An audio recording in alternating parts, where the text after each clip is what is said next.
Let's go. Let's Your do fucking it. mask is making me laugh, bro.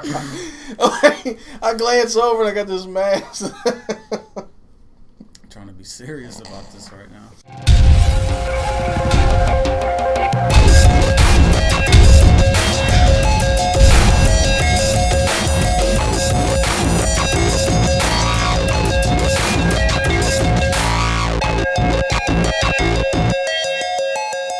What's up? What's up? Welcome to an impromptu episode of Startup X, kind of coming out of all this console war stuff.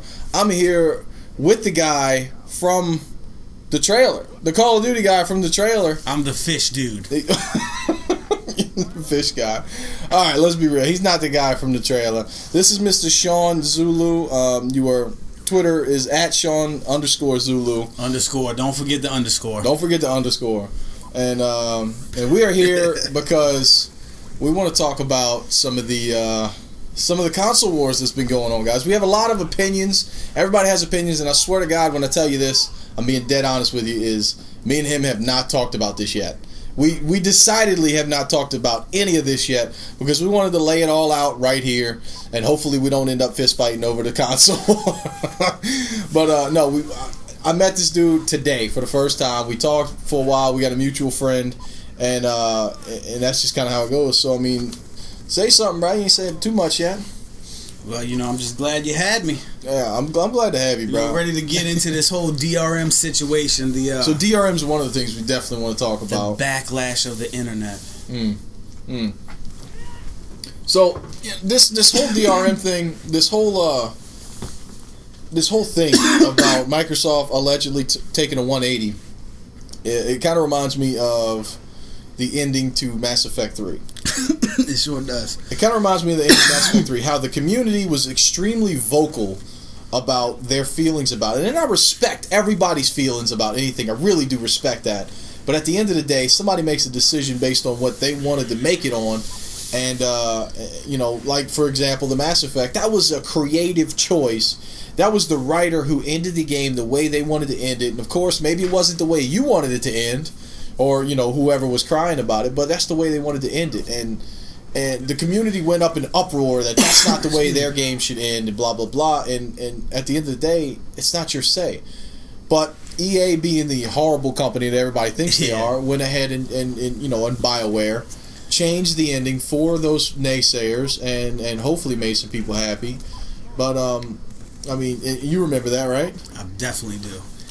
But do people have the right to speak out about this console in the same way they spoke out about this game? People have the right to say whatever the shit they want to say. That's a freedom of speech. I mean, and it kind of carries on in all countries for the most part. That's going to see this video at any way. But at the end of the day, we all have the right to say what we want to say. But you vote with your wallets. That's what I hear on other podcasts, and I think it's absolutely true. And in this case, a lot of people did vote with their wallet. The pre-order numbers were staggering. They were really, really high towards the PlayStation. They said it was a 4,000% increase from last year. That's total console. That's all consoles together. That's kind of bullshit, though, right? Because they didn't have a launch of the next gen last year. I don't really know where those numbers are coming from. I feel like they're coming right at the tail end of this generation last year. Yeah. So that's. But 4,000%. Whatever, Amazon. Whatever, Amazon. But the real number is they sold over 2,500 pre-orders per minute. And I think Xbox sold 17. 17? 17 Xbox Ones. Per minute? Per minute. That's pretty impressive. With the PlayStation, people love used games, man. People love used games. And, I mean, look, you can love your used games all day long. But at the end of the day, or at the end of this next console generation, disc-based media will be gone. I mean, that is a fact that Microsoft was willing to face head-on today.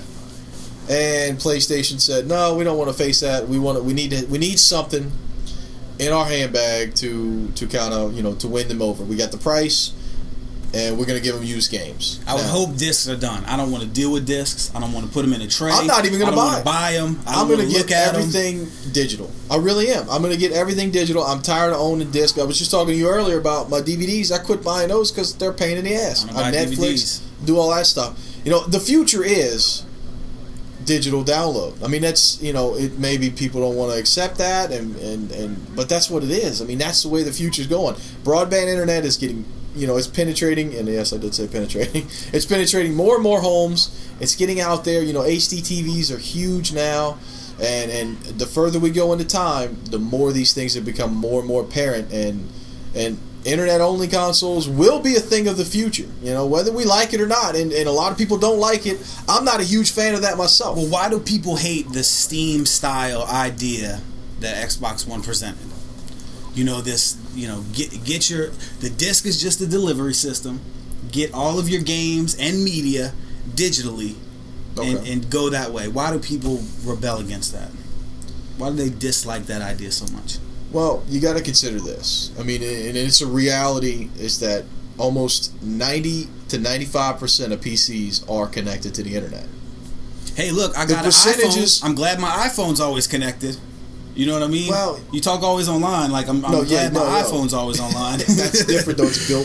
It's built and based around that. I mean, that's kind of a blanketed sweep. Consoles up until today have not needed the internet. For the most part, right? Needed as in what? What do you mean they didn't need? Well, if I take my Xbox right from the office here and bring it in there, and I don't connect it Wi-Fi for whatever reason, I can still play games. I can take it away. I can do whatever I want, and I get that piece. But how often do you do that? Is the question. That doesn't matter. It's my right to do that. I can do that. I think it does matter, because they're trying to say. They were trying to say, because they took all this away. They backtracked in a minute, but yeah, they took all this away. They were trying to say, look, not that many people have a need for a disconnected console. It's true. So we're going to give you a console that's always online, with the developers who develop the games knowing that when they develop for this system, they have a system that is always connected to the internet. They don't have to compensate for people that are not online because of whatever wacky reason. You're always online. They know that. So I think today we won't be getting in a fist fight, because I feel like we're on the same page. I feel like at the end of the day, Microsoft and Xbox were going to bat for the developer. And these guys, look, without the developer, we have nothing. The console can play Netflix all fucking day long, but without the developer, without those people making those games, we have absolutely nothing in our hands. And if somebody doesn't go to bat for them, if somebody doesn't say, hey, these games being sold used does not help these guys who put it out. It doesn't help them at all. So what Microsoft was doing was, look, we do have some problems to face. We have the problem that I bought a game. I'd like to share it with you, but obviously we both can't play it at the same time, because if I had a disc, that wouldn't work. What do? Well, we come up with the friend share plan. So I could share a game with you as if I came to your house, or vice versa. Now, if I'm online, you can't play that game, or vice versa. I can't play that game. What's wrong with that? But they found a solution to a legitimate problem, right? Then they had the family share plan. If we, I have my family, you have a family. If I bought Viva Pinata and wanted my daughter to play it, if I bought it digitally on my account, want her to have her own account, own achievements and this and that, she can do that because of the family share plan. Now, that's gone.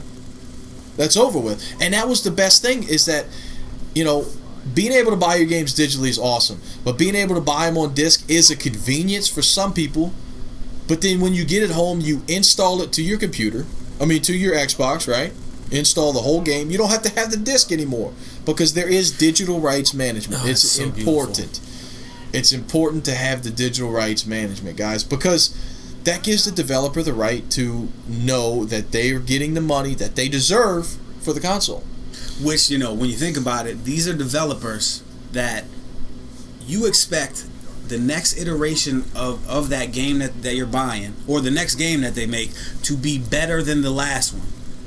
But for some reason, people think that I don't really need to give them money. Like, I want to go buy the game used from GameStop. I want to just take it from my friend. But I expect them next time to make a better game than I previously played. I told this story. Fuck yourself. Like, the whole used game thing is bullshit. It really is. It really is. Don't give me this, you can buy a car and you can resell it. I was just going to say that. One. That's a car. This is a game. Hold on, wait. This is nothing new, though. I'm pretty sure in the fine print, when you buy The Last of Us today, it says in the fine print somewhere, user agreement, you don't own this game. You don't own this, the You own copy the of this rights. game. You're licensing it by buying a disc. That's it. And that's it. Like, you know, it's just kind You of have a a physical loophole. license is all you have. It's kind of a fucked up loophole that you know developers hate, that you can go and I can give the game to you. I can go trade it into GameStop for $4 and they can resell it for $35. Consider this: Sony pro use games.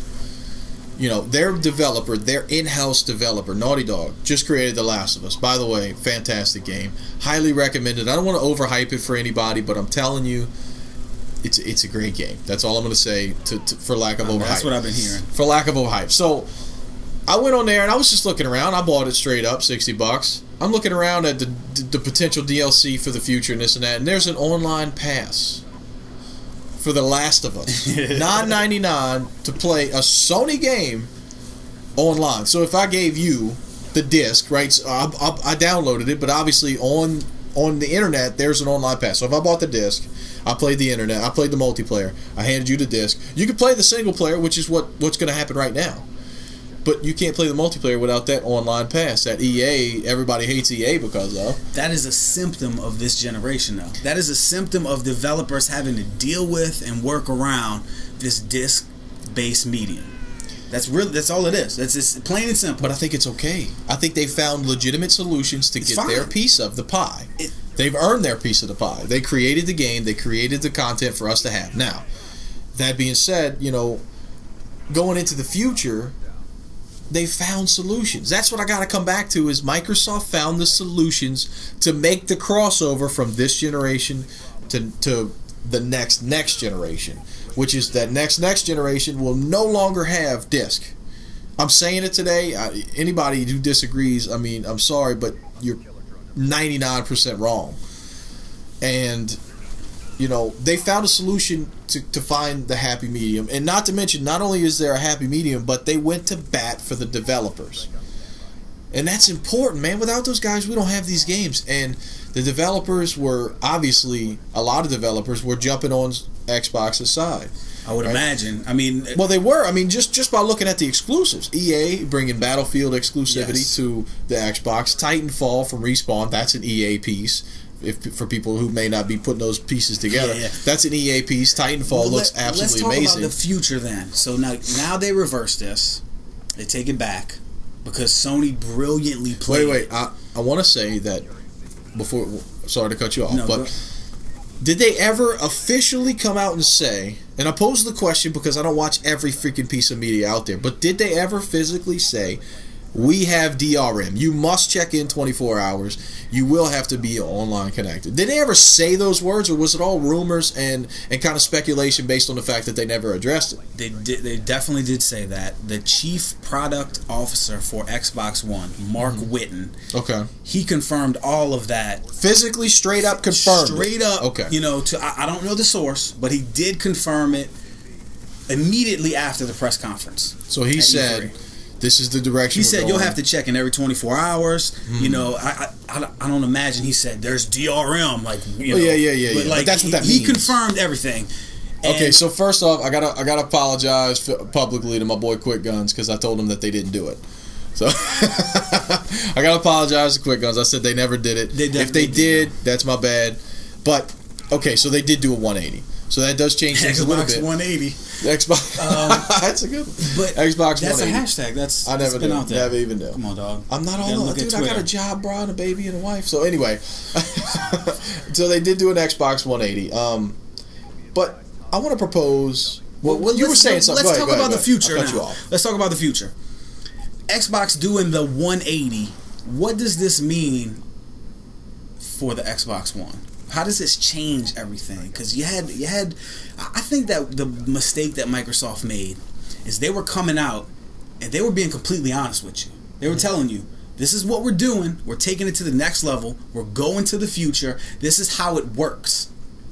And people got upset with that because it changes the basic guidelines set up by the PS3 and the Xbox 360 for this gen. But keep in mind, this isn't this gen. We're going to a new generation. This is the future. That's right.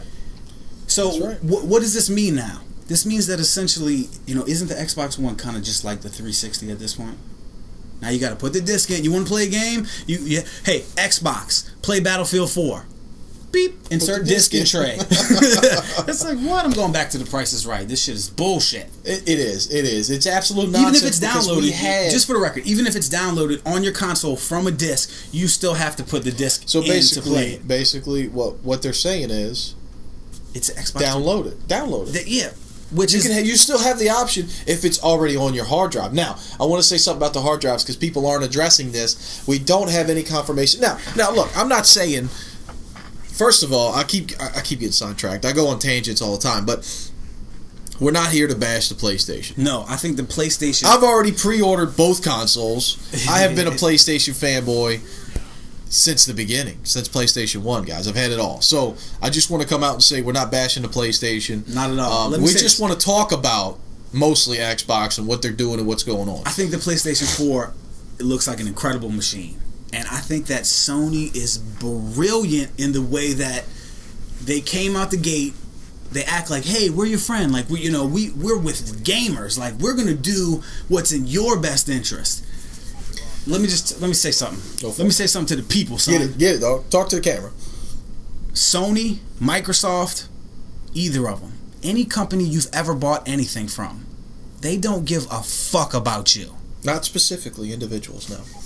They don't care. Sony does not care about you. Microsoft does not care about you. So Sony can play this, hey, buddy, but like they don't care. Anyway, I think that the mistake Microsoft made was they came out and they just put it all out there, and people weren't ready for that. Because did they do anything other than tell you the truth about, hey, this is the new generation. They brought games. They brought the games, but this is the new generation. We have some DRM. There's some things that are different that we're now. putting in place to take care of our developers. People because they lost their minds. It wasn't. I'm a passionate gamer. I am passionate about games. You are. Do you understand what I'm saying? To see gamers, people that I would consider like me in this regard, react like this and throw such a temper tantrum, a hissy fit, bothers me. Yeah. Because what about the people that didn't say, "Oh no, I want my used games. Like, this is bullshit." The people that said, "This is fucking awesome." That was me. They weren't heard that loudly. Like, the squeaky wheel gets the grease, and in this case, the squeaky wheel was those bitchin', complaining ass gamers. And that grease is, we're going to go back to the way we did it on the Xbox 360. It's so unfortunate because, and I go back to it, they found solutions for problems, for real world problems. Why don't we go digital only? Well, these are the reasons. What are the solutions to those reasons? We don't know. Let's find them. Guess what? Microsoft found them. And they did a good job with them, man. That friend sharing stuff. Look, people were bitching because you had to be somebody's friend for 30 days before you could share a game with them. 30 days, bro. Like, get the fuck out of here. That's okay. I'm good with that. Because that means you're being real about it. You know what I mean? You're being real about it. I'm your friend for 30 days. That means I can share games with you because I'm legitimately your friend. You know, all these people who get their game. Look, I know people are not. You don't have that much expendable income, and that's understandable. It really is. We all have been there. We get it. But at the end of the day, just you don't have the right to play the game if you can't afford the game in any capacity. That's how the world works. With your broke ass. I walked in here. This motherfucker had a butler. Son. I had a butler, yeah. YouTube money. Drop out of school. He had a butler. I ate hors d'oeuvres and shit. That shit just closed up, dog. All right, so a meteor came in and hit the camera. We had a little glitch in the matrix over here. Shit got real, son. So I think you were talking about my butler and the YouTube money. But moving forward into the Benson, stay away. So anyway, the future. What does this mean for the future? You know, how does this change the vision that the Xbox One had going into this whole thing when they thought this is gonna blow people's minds? They're gonna love this idea, this vision of the future. Now what changes? You got the Respawn developer who Respawn are the guys from Infinity Ward, and you know the old guys, Vince Zampella, and a few of his friends. And now they're making Titanfall. They just recently talked about the amazing power of the cloud computing in Titanfall. So basically, specifically speaking, their cloud computing is being handled, or the cloud is handling their AI. handling And- AI. It offloads some of the physics. It offloads a lot of rendering, and it allows, I guess, the core system to just max out all the other things. That's right. So you can use all the power of the core system and offload a couple things to the cloud. Right now the cloud only does little things like saving little memories and it handles your game saves. Really, a game save is really, It's the biggest thing it handles. But sometimes it handles small things, really, really minuscule things. The cloud in the future is basically, if you guys have heard of OnLive, which is basically complete cloud computing.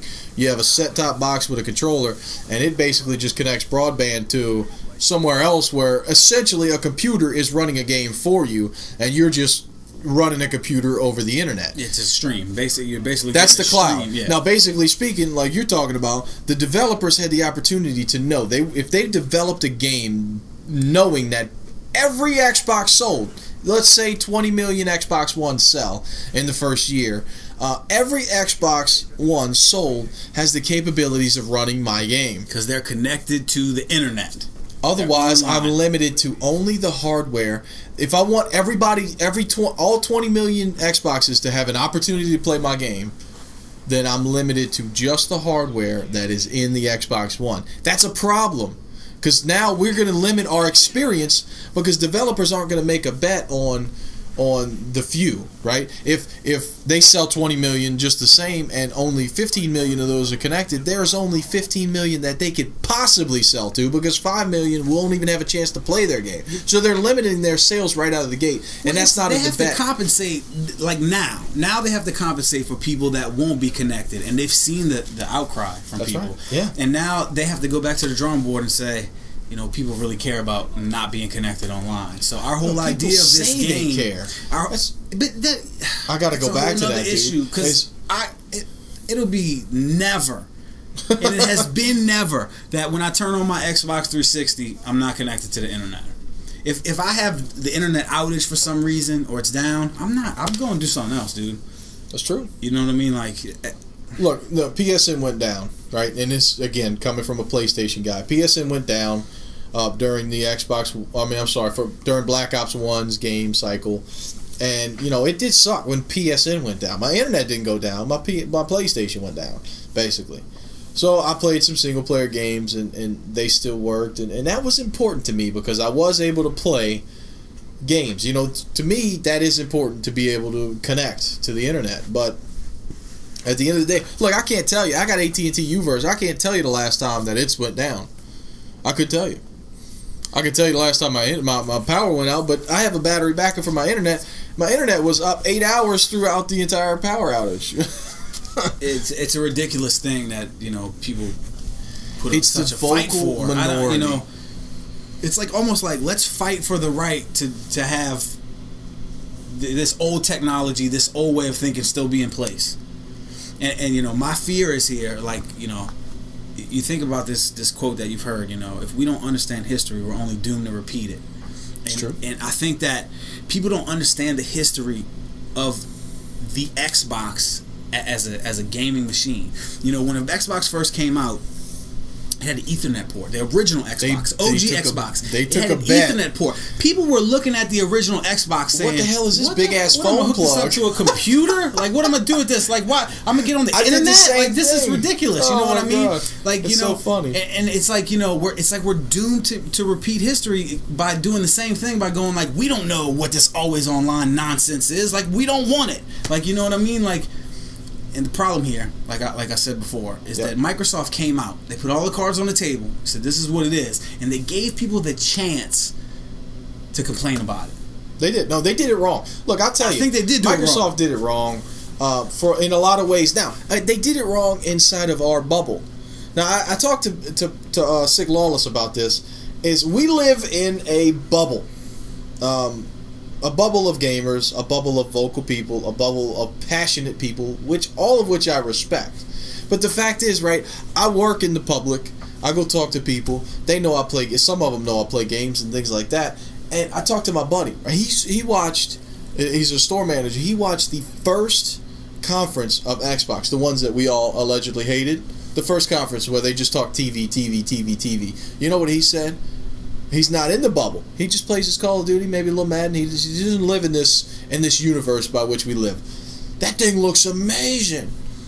You know, it's hard for us to really truly stop and imagine how impactful that first conference was to the non-gamers, to the people who weren't really looking at the console just for games. They always thought Xbox games, but now they're thinking Xbox. This may be a way to increase and enhance my television watching capabilities. Which who the hell don't watch TV? I never understood why people dislike the first conference. They said beforehand. I didn't like it. They said beforehand, this is not a games conference. We're going to show you this piece of technology. I didn't know that. And it was an amazing piece of technology. Have you ever had any experience with the Google TV?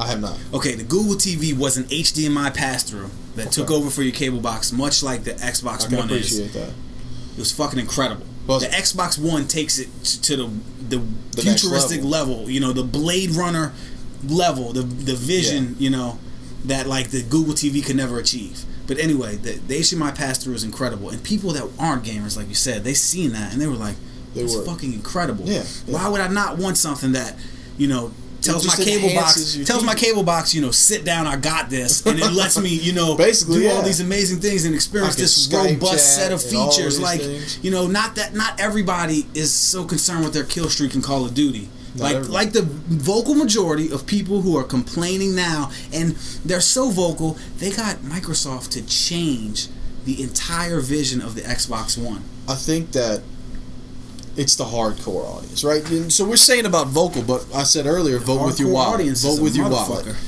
The first adopters, the early adopters, are the ones that are buying the Xbox for the games because we have Xbox 360 and we know, hey, we want the next generation. Which one are we going to buy? And obviously, us hardcore gamers, us people who live in this bubble, us people who are going to pre-order it because we know about it and we're in this bubble. We voted with our wallets, and most of us, not me, but most of us in general, said we like what PlayStation's doing better. We're the minority. We live in that small bubble. If Xbox would have stuck to their guns, here's what would have happened, and this is my prediction, is that they would have lost the first couple months of sales. But after people started seeing the Xbox and what it was capable of, the Xbox One, and what it was capable of as far as an entertainment machine, right? Same thing happened with the Wii. But as long as people started seeing it, the other people were going to buy it. Grandpa, who's got a little spare change, who wants his TV enhanced, just talk to your TV. He likes the idea of that. I don't think Grandpa's buying this thing. That's what Xbox is going for. They're going the casual. They're going for it, but they did make a misstep by misunderstanding that the hardcore audience would be the one. That's what I'm saying. No, yeah, they definitely. To be fair, like I said, I agree. They said this is not about the games. The games are coming at E3. They said that. Yeah. And this is a technology thing. We're going to show you what this is. We're going to show you the console. We're going to blow your mind. People's minds were not blown. Then they came to E3. They blew your mind with the games. As a PlayStation man, did they not blow your mind with the games? Oh, no. They did. Okay. They did. Except for Rise. Or your Assassin's God of War, or whatever you want to call it, because that game was trash. Yeah, but what I'm saying is they delivered exactly what they said. They delivered what they needed to deliver. And look, I want to pose this question now. First, I want to go back to that prediction. Wait, let me say they made a misstep. They made a misstep in the sense that they should have got the hardcore to jump on board immediately. That's what they need, right? Because here's the truth about selling consoles, and we know this from the previous generation and what we've read. The money in consoles is the long game. Yep. They don't make money up front. They make it in the long run. Yep. Who's buying your console day one? Hardcore. That's what I'm saying about my prediction. That's what I was saying about the prediction is that the way that it all fell out post E3 is that the Xbox would have not won the console war for the first couple months, but as it started being seen by the casual person, by the mom and pop who may have a little spare change and want their and appreciate the opportunity to have their TV enhanced, they would have started picking it up, and then the tables would have flipped, right? For $500, they would have picked it up. I'm telling you, dude. If you look at Blu-ray versus HD DVD, which one won? I mean, clearly Blu-ray. Blu-ray won. Why? because it's the better medium.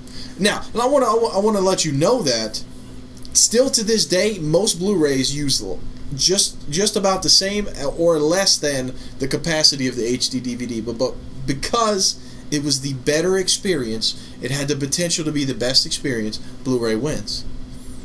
As simple as that. I mean, because the price isn't the most important thing. I think the price is very important. Did you see? No, it's important. I said it's not the most important. $399 price point for PlayStation. I lost my shit. That was intense. PlayStation is brilliant for this whole thing. PlayStation wins the console war right now. They've done it, but they kind of did. They kind of tricked people a little bit. Oh, they snuck in that you got to pay for your multiplayer. Which is not a big deal. Right in Look, there. what do you got to pay? What do you got to pay for PlayStation Plus? For not Plus. What do you have to pay for PlayStation Plus right now? I think it's $5 a month or something. It's By the time you break month? it down, you buy it in 3-month increments. It can't be any more than Xbox Live. No, it's exactly the same. And It's PlayStation $60 Plus a year. is supposed to be an amazing service, so that's not. I don't think that's a mark against them, but they kind of snuck in the DRM thing because. No, they snuck the DRM thing out. Is what they did. Yeah, they snuck it out. Maybe that's a better way. Tell to them put what it. you know, because we've kind of had a small conversation about because this. Tell it them what you came know. out admitted by random PlayStation executive right after that press conference that Xbox One and PlayStation 4 had similar DRM qualities. They were similar in the fact that the third party developers got to choose whether or not you could use you could buy and sell used games, you could lend them out and things like that. So basically, but that's smart on PlayStation to not mention that. Xbox Genius. One came out and they're like, this is what it is, and you didn't that's TMI, dog. Like, you didn't have to tell us that. Like, you know what I mean? Like, you didn't have to say that. No, they did have to tell us that. They did have to say what it was. They didn't, because if they wouldn't have, would this have happened? Would people be screaming for the reversal? No, if they would have came out of the gate saying, if they would have came out of the gate with the reversal, right? If the reversal would have never happened, if that was the first point, then they would have won. So here's my point about the console being the long game. Even with the price. We know now that them making money on these consoles is a long game. They have to get a lot of units in the wild before they're really returning a profit on these things. I think so. They made a misstep of saying, of not capturing you inside the bubble immediately. That's the bubble that you have to capture. That's what I'm talking about. And PlayStation wins on that regard because they came out, they act like, we're kicking Xbox One in the dick right now. They came out for it was gamers. beautiful. I thought it was so much fun to watch. It was majestic, really. To sit back and watch that. I mean, I was all over the Twitter feed. I was on it. I mean, look, the line on TweetDeck just exploded. I couldn't even keep up. It was just rolling. As soon as that dude said no use games, boom, it started rolling. As soon as he said no online check-in, there it rolls again. I couldn't even keep up with the TweetDeck. It was insanity. Until they showed Kingdom Hearts and all the PlayStation gamers went nuts, God. and I went, I was like, what the hell is this? That's the type of people that play PlayStation. What the hell is this Final Fantasy nonsense? I'm just fucking with you. What's this Final Fantasy nonsense? What is this? Look, they didn't bring the games. Let's say games versus games. For PlayStation 3 versus Xbox 360, as far as exclusives go, PlayStation 3 wins. Yeah. Looking into the future based on what we know now, Xbox wins. That's a flip of the script. Why does PlayStation 4 win on the exclusives? No, PlayStation 3 versus 360. Oh, I'm sorry. PlayStation You're wins. definitely right. PlayStation 3. Looking into the future based on what we know now. Not sales numbers, though. Let me just iterate that to you. Not the sales don't show that. The sales on but I think on the games? content. Yeah. No. We're talking about content. We're not talking about sales numbers because those poor Xbox people, they only have 2 or 3 to choose from, so everyone buys it. But looking into the future, like I said, Xbox One seems to have the exclusives, at least the ones that I care about. I'm not a Final Fantasy guy. Kingdom Hearts can go blow the big one just because I don't know what the shit isn't it is. exclusive. That's on both consoles. I don't even know anymore because I don't really care. Titanfall I care about. Battlefield exclusivity. Look, I've experienced the Xbox exclusives for Call of Duty, having it a month earlier. The shit matters, bro. Yeah, the shit does matter. And think about how big it is that they got Call of Duty and Battlefield. Hello, and Titanfall. First-person shooters are. It's the hotness. It's all the hotness right now, and it's not just the hotness. First-person shooters will never go away. They'll always be near and dear to the hardcore gamer. At some point, like me being a Call of Duty guy, I kind of hope that it falls apart just because first-person shooters are getting old. But I think shooters are just getting old, to be honest. Just everything's got to have a gun. Like, they put guns on cars, Twisted Metal. Like, gun. Everything's got to, you got to shoot and kill. It's just like, man, where you know. Anyway, so basically, all the hotness right now is first-person shooters, and Xbox One locked it down. So, that's important. It really is important. They got the exclusive on the Battlefield 4s. They got the exclusive on the Ghost. They got the exclusive Titanfall, complete exclusive, the whole game, which looks amazing. And again, I got to talk about this. For those of you who missed my Titanfall breakdown, I talked about it. You know, Call of Duty is what it is. People buy it. It's a fantastic game, generally speaking. And then a lot of people get burnt out on it after winter time and spring rolls around, summertime comes up, and they're like, Call of Duty, bleh. So Battlefield, they try to go up head to head, and it's just not the same game. It's basically split worlds. You know, Battlefield people don't like Call of Duty. Call of Duty people don't care for Battlefield. And they're basically split worlds. But I think that Titanfall, and I'm not bullshitting you when I say this, I think Titanfall can appeal to both audiences. Yes, I agree. Not only can it appeal to both audiences, but when both audiences get burnt out on their November-October release of that game around springtime in 2014, Titanfall releases. You want to talk about the hotness? They're capturing two audiences at the time that they're fatigued with the first-person shooter that they play, at the time where they may finally have some expendable income to buy a new game. It's brilliant. These dudes know what they're doing. I'm telling you guys, they're laying it out, and it's set up to be the next...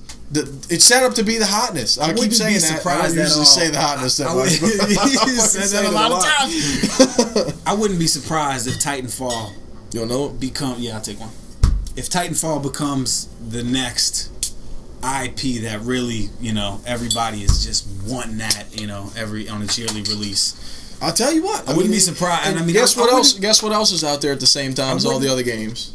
Halo 4. Halo 4. That's the other hotness that is kind of burning people out, and you know, I think it could appeal to that audience too. Now that we talk about it, tell me it can't appeal to that audience as well. Titanfall has got some shit going for it, dude. It really, really does. Titanfall I think it has the potential to really be the next Call of Duty numbers game. I don't think it's going to squash any of them. I don't think it's trying to go up against them. No, I don't know. Look, it's trying to be in its own time frame. It's all about the timing. Look, in reference to what you said, though, the Xbox One really fucked Titanfall with this reversal of the deal. I don't think so, because if Titanfall is only a multiplayer game, then it doesn't matter because you have to be connected to play the game anyway. Okay. So I think it's a possibility that some of the potential of Titanfall may have been dwarfed by this I don't think so. thing. I don't think so. They've already developed the game. They've already developed it. The game's done. They're not done with that game yet. Okay, so the game is almost going gold. I mean, you're talking about, again, I know 2014's down the road, but these games are in the 2.5 to 3 year development cycle. I don't know how to explain it. I'm definitely not a developer, but I can almost guarantee that something about that game and all of its, you know, I can get you. I can get your point. Is the game won't change. I'm saying that the game won't change. I think that the potential sales.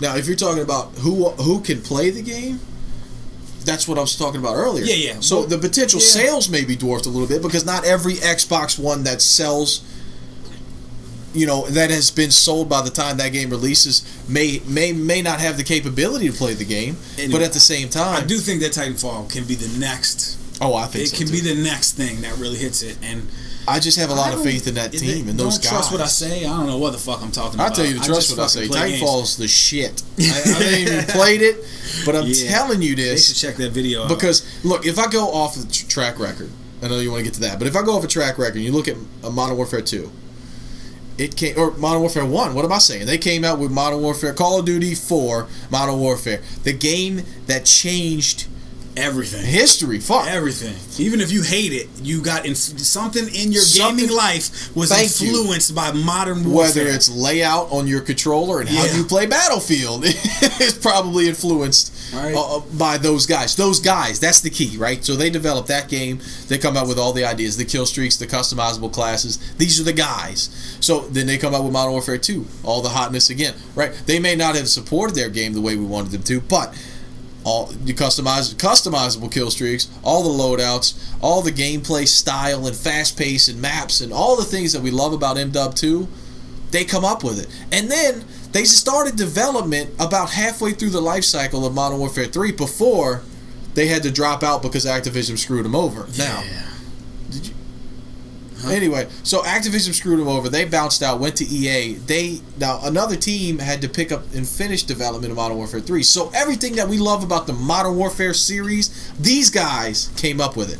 That's important because now we can trust them. We know that they're great developers. They put their heart and soul into it, and they make good games. They make solid, fast-paced titles, and it's very important.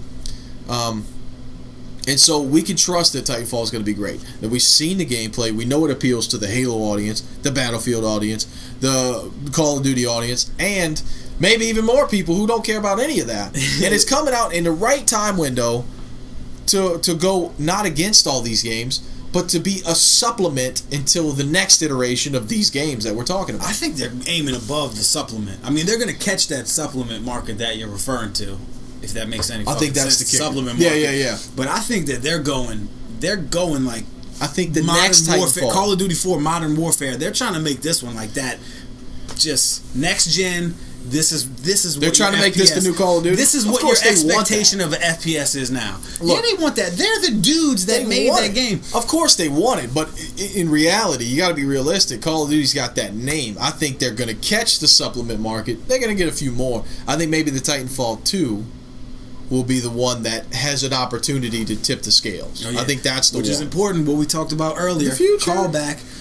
You have got to give these developers what they're owed. You expect them to make the next iteration even better, you got to pay for it. Right? Right.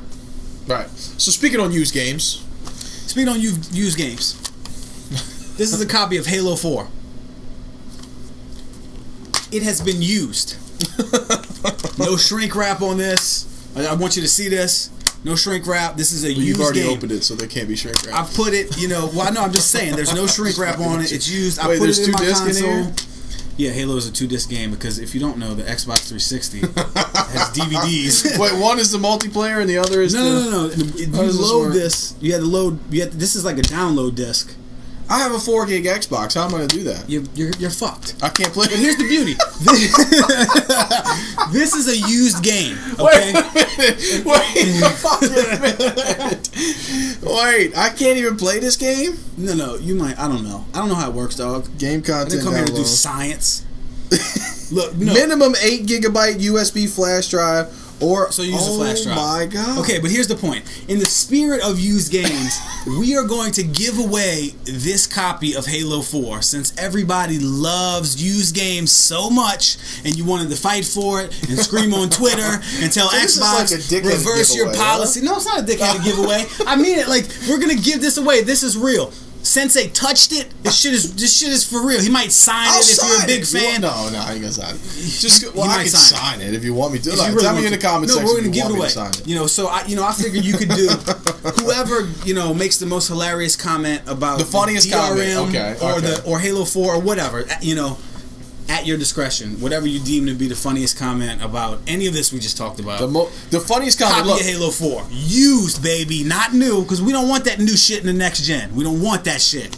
Used. we want them all used. Hey, and if you're a PlayStation dude, you're like, I don't even fucking play the Xbox 360. All right, what am I gonna do with that? You get it, you go trade it in at GameStop for $4 and they resell it for $30. That's the future you want, right? That's the future. Used games, baby. Yeah, no, that's real. That's Xbox real. 180. That's real. You just touched on something that I'm just people kidding don't with get. y'all. Y'all are awesome people. Y'all are mostly awesome people. So, reality is, right? You're GameStop. I want to trade this game in. Like real shit, they will give me $9 for this game. They will give me $9. They will sell it for $34.99 or $25. They could sell this motherfucker for $15 and they're making too much. They're single-handed. None of that goes all to the they developer. have to do None is of that- take it and hand it back over. None of that goes to the so developer. easy. The developers should sell their own used games. They'd make more money doing that than they would the other way, because more than making them. Look, we got to support these developers, guys. Look, I'm not trying to come out and plead a case. No, People I don't agree with us, though. I'm People telling don't you, feel you like have that. to. You motherfuckers. Look, I told the story on one of my commentaries. I went into GameStop and I wanted to try Killzone 2. So I'm like, I got a little spare cash. I want to try this game. People talk about it, say it's great. I want to try it. Let me play it. Let me get it. Let me do it. So I go in there. I'm like, you got any Killzone 2? And he's, yeah, right up there. So I go over there, and there's a regular copy and there's a used copy. $29.99 at the time. The game has been out for a while. $24.99. So I grab the new copy, and I go up to the desk, and I say, hey, I want to buy this game. He's like, you know, I got a used copy for $5 cheaper.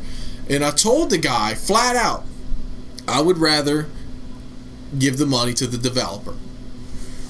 But I didn't realize, because he looked at me with this like disgusted look on his face, I didn't realize that I was telling him, fuck your company. Yeah, his whole business. The whole way you work. I didn't realize it, but you know what? I truly feel like that, and I never rebutted on it. I bought the $30 copy, and I will always do that. I have a stack of games. I will never trade them in. Reason being, because I'm stealing from, essentially, you're stealing from the developer. Give a shit what you think about it. It's the truth.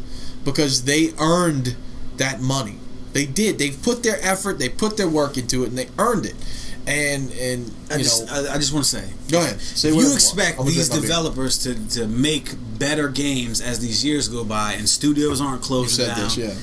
Studios are closing all over the place. You have to support Great them. people like don't go buy a bunch of used games and then expect the next version of Call of Duty or whatever game you're playing to be better than the last one. That's absolutely ridiculous. But I understand people want a better deal. Like, it's nothing wrong. Like, you got a limited budget, you want a better deal. But wait for the game to go cheaper. If you're passionate about this, yeah, just be a goddamn grown up and buy your games new. If you call your parents. If you need a deal, no, you don't. Like, in the real world, we live in it every freaking day of our lives. You don't get something that you can't pay for. You get a loan and you can do all these bullshit. You could dime out on the government, but at the end of the day, you can't get anything that you can't afford.